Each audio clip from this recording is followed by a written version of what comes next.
In this tutorial, I'm going to assume that you already know your way around Grease Pencil, because this tutorial is just about my workflow, how I do stuff, and maybe giving you guys a few hints and tips. If you haven't used Grease Pencil before, I would suggest you check out one of my earlier tutorials on like how to set up Grease Pencil, etc. There's a link below, just click on that and you can just get started on how to use Grease Pencil. Okay, let's jump straight in there. So basically what I've got is a character originally designed by Don Bluth. I kind of just copied it. I'm going to just modify it slightly from one of my own characters. So the first thing I want to do is I'm going to set up the ink layer, the ink material. Also, just to let you guys up to speed, in this tutorial I'm going to sometimes speed up and just speed up the flow so it doesn't get boring, etc. But pause it, slow down when I feel, and explain stuff when I feel it needs to be explained. So you're not always going to see me talking stuff. Okay, let's just jump in. So we've got our Grease Pencil stroke here. Let's just change that. Let's call it.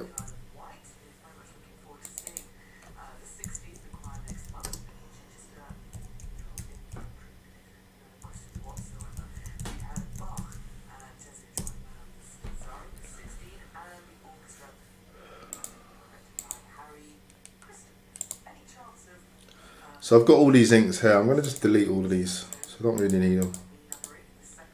I'm just going to set up a new one. And I'm going to call this one ink.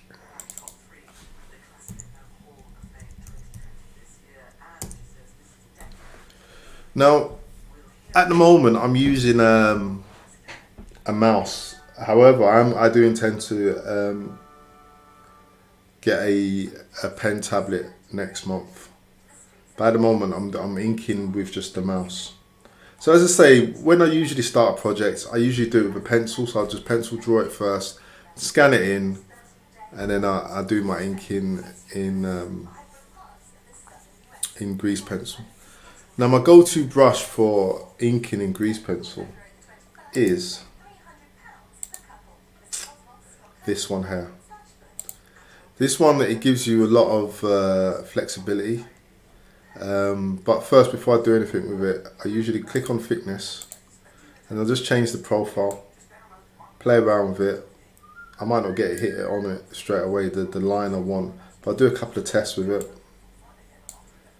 That's not what I want. So first of all, it's on pencil, so I want it on ink.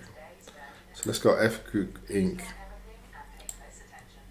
I don't really like that, it's too aggressive there. So I'll go back on there. Let's just move that. Maybe see what happens there. That's a bit better. I can work with this.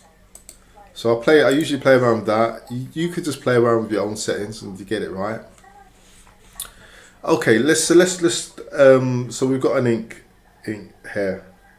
Let's also set a layer. So let's just get rid of this one. Let's just call this ink. So we've got our ink. We've got our ink layer. We've also got our ink material. Not to get confused, we've got our ink layer. And then with layer, and then we've got ink material. So we can zoom in. How I'm zooming in there, I'm just scrolling with the middle mouse. Let's start off with this character there.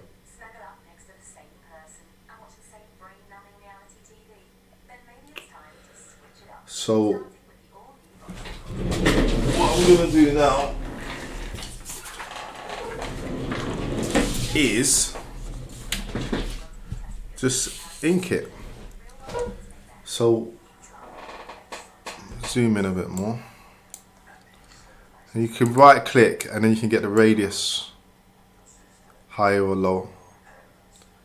So usually in the inner part of the character, I'll have the radius Probably quite low. See how that looks.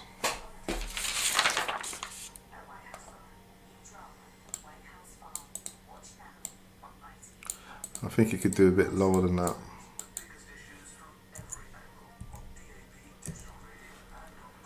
So remember, you can right click the character. You can obviously go up here and modify it, but it's quicker just to right click. If you're using a pen, I'm not sure the set's up to do that, but I'm sure it's going to be quite simple to do.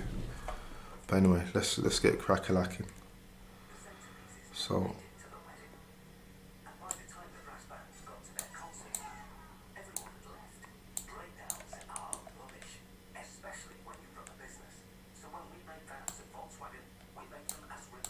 And remember, I'm using a mouse. So also, the thing I also do is I also usually press, if I want to add append a line on it, on a stroke, what I usually do is I just press E, and then you can just append the stroke.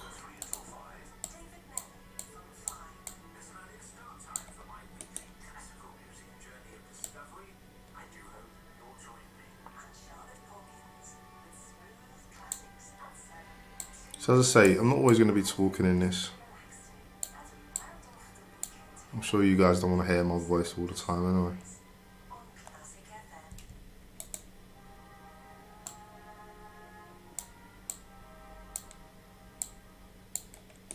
I do like using this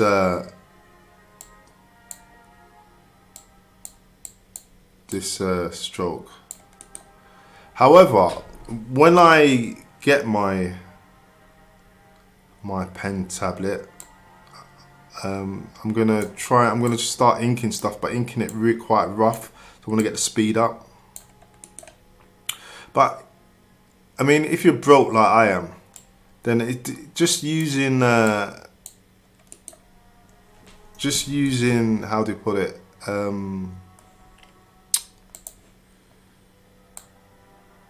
Your mouse. It shows you can just use your mouse. You know what I mean? You don't have to have a pen tablet, you know, when you're starting out. So as I say, I haven't got one, and obviously I want one, but it is what it is. If you're broke, you just gotta work with it. You know what I mean? And you shouldn't let it. You know, okay, things are always more difficult when you're broke, but you should make that. And it's how do you put it?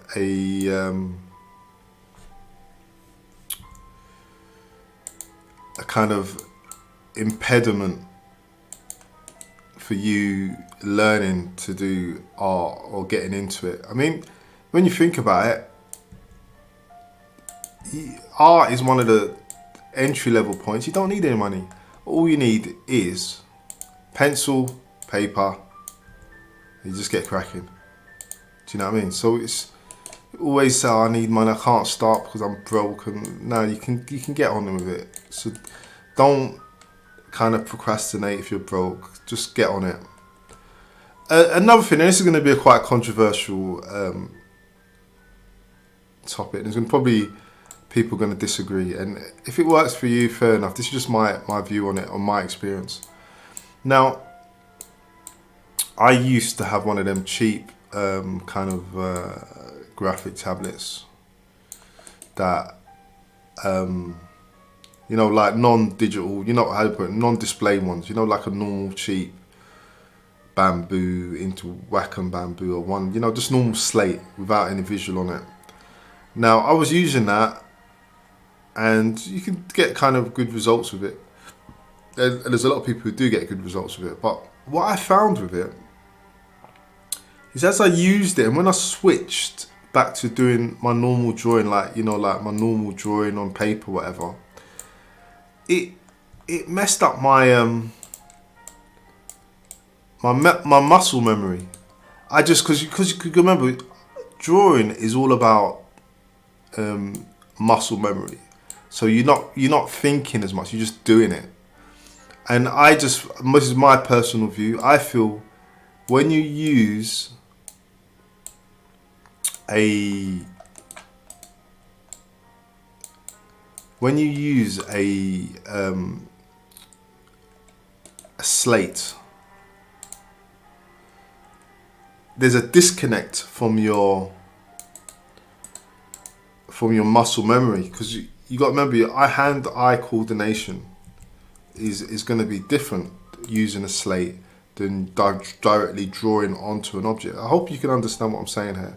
So for me, I gave up on using it. I just thought, you know what, I'm going to just wait and buy myself a graphics tablet, a proper one. Now I did actually buy one, believe it or not. I did actually buy one, and a little while ago, but I ended up selling it. The reason why I ended up selling it, because I bought a 16-inch one, and I was really struggling. My eyesight's not that great, being that old geezer, you know what I mean? And what I found was with a small screen, even a 16-inch, I was struggling. I mean, some people won't struggle at all with 16-inch, but I would struggle. So now I'm gonna be, my next one, when I do buy my next one next month, it's gonna be a 19-inch one. I might do one of them unboxing videos when I get it, just to kind of show you guys what to get. The one I'm gonna get is I'm gonna get a Huon Canvas. I think the one I'm gonna get is Huon Canvas GT191, and you can get them on second hand on eBay for around 260 quid, UK pounds that is. So if you're after one of them, it might be worth looking at. I've done a few searches, etc. on it, and for bang for the money, it looks like it might be the way forward. So I'm gonna get that, and I'll probably do a review on it. Okay. So as I say, we're getting on this. It's beginning to take shape.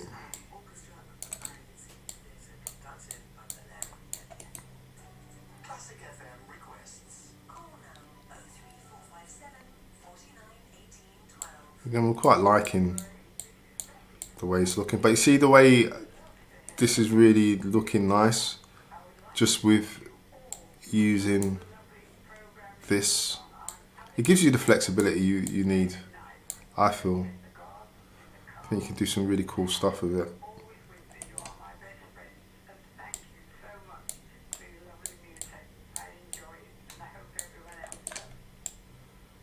Gives you that nice feathered approach.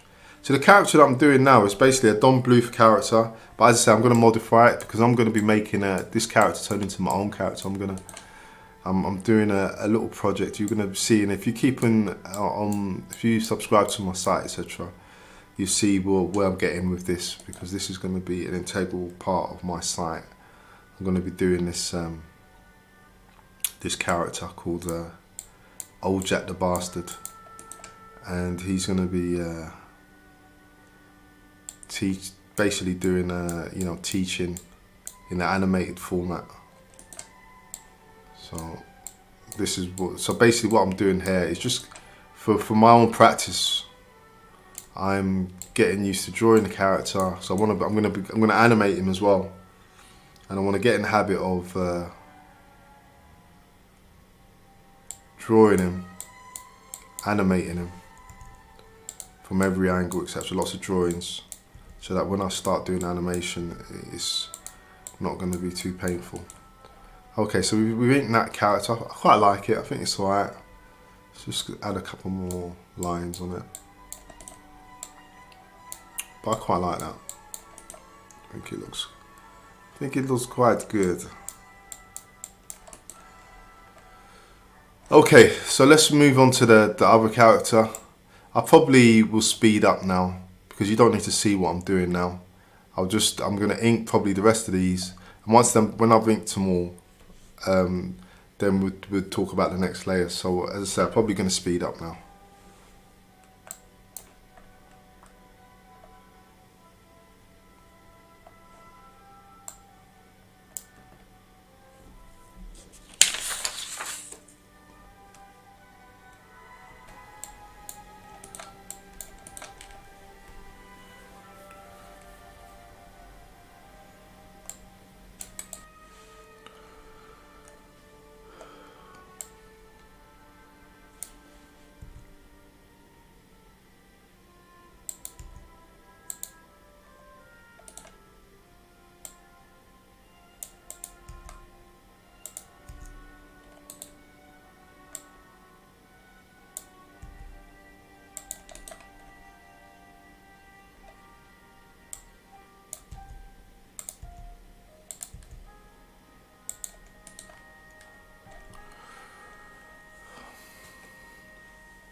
Okay, so we finished inking. I'm reasonably pleased with it. Not like totally, but you know what I mean. It is what it is. It's okay-ish. Right. So now what we want to do now is we're going to do the block colours. This raven is black and grey in colour. So we're going to give him a dark grey for the main colour, and then for his beak and his talons probably just give it a lighter grey. So let's just add another material. Make sure you're on the material tab there, just click on there and go new, and let's do the grey first. So we want to fill, get rid of stroke. If it's not right, if it's not too aggressive, we can always change it anyway. So let's just have it grey hair. So let's go to our layer. So we've got our ink layer. Let's lock this. Let's lock it up so we don't mess it up. And let's just add another layer. This time we called it. Let's call this beak and talon so that we don't get confused. Beak and talon. And then we can do the same with that. Beak and talon.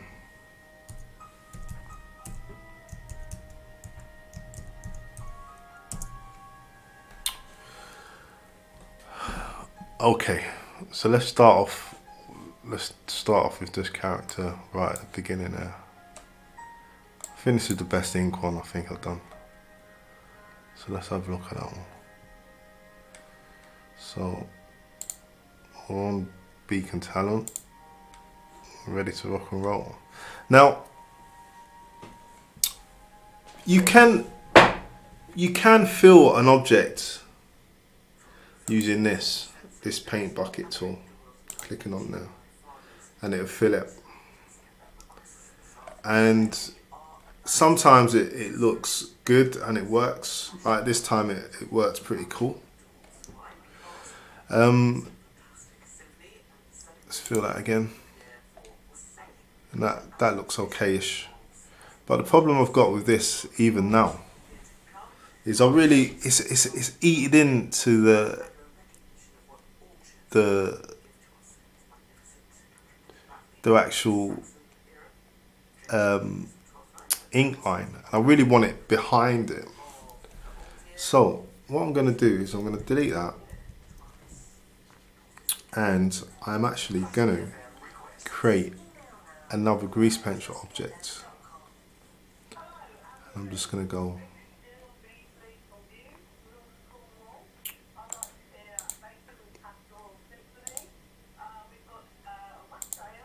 and let's call this one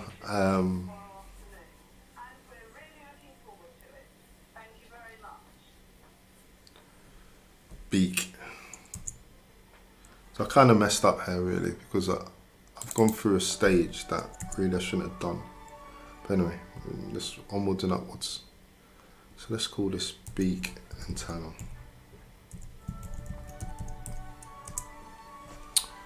And then let's find the beak and talon texture that I created here. Click on that. So now we've got the beak and talon. And then, because it's a new object, it's asking me for a new layer, even though I created a new one. Basically I fucked up. But not to worry, let's just go back on there. Let's delete that and let's call this, let's delete that. Let's call this beak and talon layer. And let's go back to this object here and delete the other beak and talon layer that we've got.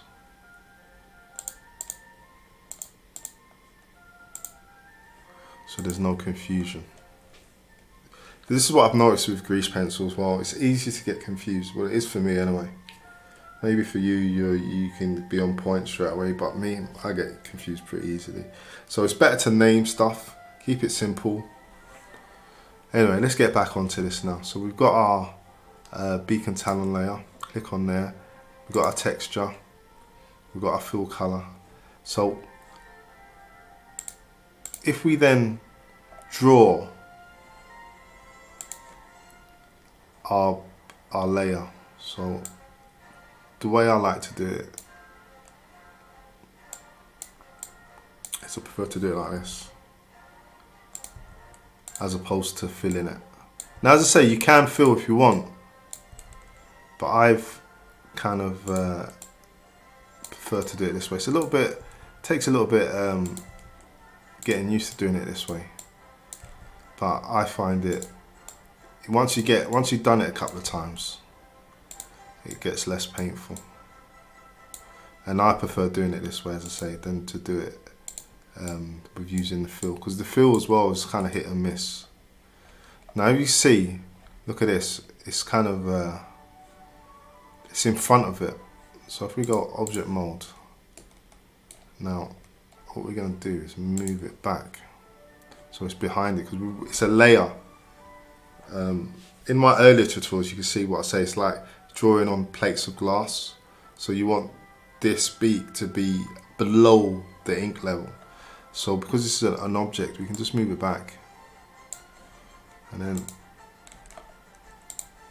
now it's nice. You can see the crisp line of it's behind it.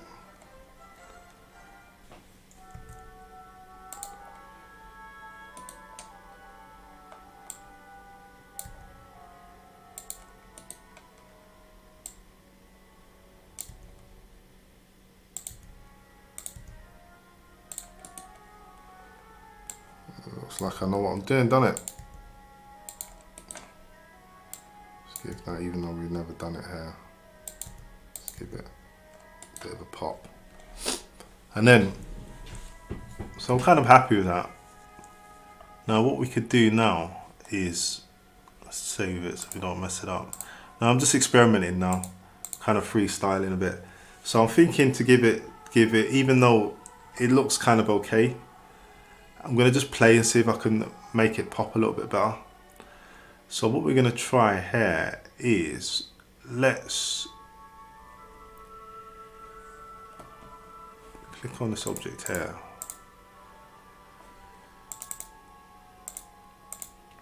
And we're going to add a light to it. So if we click on this icon here, but before we do that, let's add it doesn't matter what object, but this is going to be a light source object. Now when you're using a light source object, it doesn't have to be a light, it's just an object. So if we just got object, add mesh, UV sphere, now we've got a UV sphere. Now we scale that down, and this object's going to be used as our light source. So if we then move it across like so, and then we went to click on that object here, make sure you click on your main block color that you want your light source to act upon. And then if we then went light, add effect, light, and then clicked on the object sphere, and then everything looks like it's gone all a bit pear-shaped, but it hasn't really. So then if we then move this light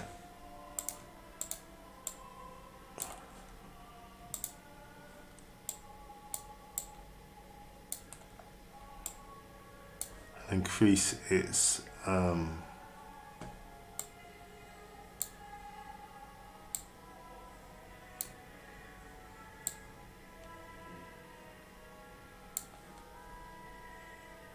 intensity.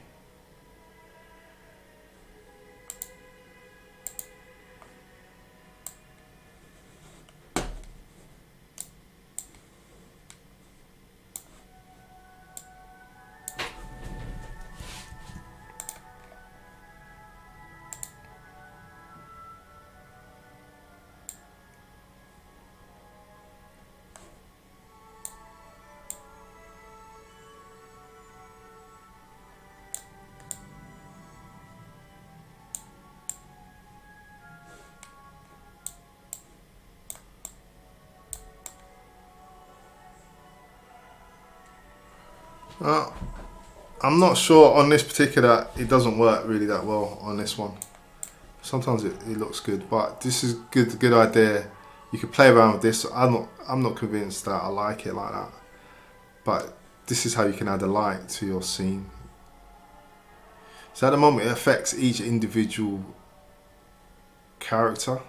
There is ways around it affecting more than, you know, okay, let's try something here. So at the moment it's affecting, we want it to affect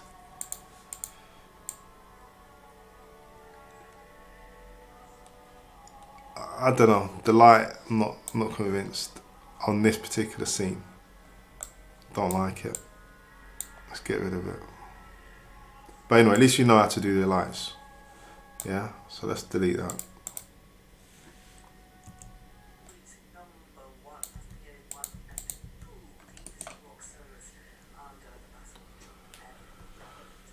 Okay, so I'm kind of relatively happy with this.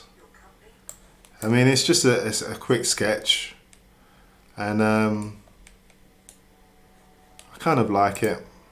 It's just, obviously I've got to tighten up my drawing for when I actually create this character for real. But for the time being, I'm kind of happy with this. Right, hopefully you guys have learned something from this, and this of some use to you.